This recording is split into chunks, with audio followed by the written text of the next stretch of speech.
திருச்சி மேற்கு சட்டமன்ற தொகுதி திமுக வேட்பாளரும் அமைச்சருமான KN நேரு திருச்சி கோரிமேடு புதுத்தெரு நாயக்கர் தெரு புத்தடி மாரியம்மன் கோவில் தெரு ஒண்டி கருப்பண்ணசாமி கோவில் பகுதி கள்ளர் தெரு சின்னமிளகு பாறை ராஜா காலனி SBI காலனி உள்ளிட்ட பல்வேறு பகுதிகளில் தீவிர வாக்கு சேகரிப்பில் ஈடுபட்டார்.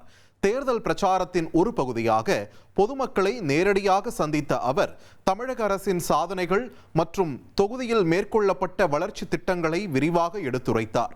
மேலும் இந்த வளர்ச்சி தொடரவும் மக்கள் நலத்திட்டங்கள் தடையின்றி கிடைக்கவும் வரும் தேர்தலில் உதயசூரியன் சின்னத்திற்கு வாக்களிக்குமாறு கேட்டுக்கொண்டார். இந்த பிரச்சாரத்தின் போது பொதுமக்கள் வழி நெடுகிலும் திரண்டு வந்து மலர் தூவி மாலை அணிவித்து உற்சாக வரவேற்பளித்தனர். மாவட்ட ஆட்சித்தலைவர் அலுவலகத்தை மன்னர் காலத்து அரண்மனை போல கட்டி கொடுத்த அமைச்சர்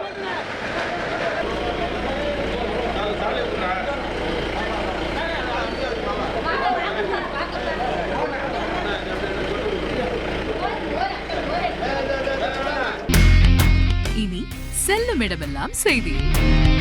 தந்தை டிவியின் வாட்ஸ்அப் சேனலை ஃபாலோ பண்ணினா செல்ல இருக்கும் இடமெல்லாம் செய்தி. இதோ QR கோட் இப்பவே ஸ்கேன் பண்ணுங்க, ஃபாலோ பண்ணுங்க.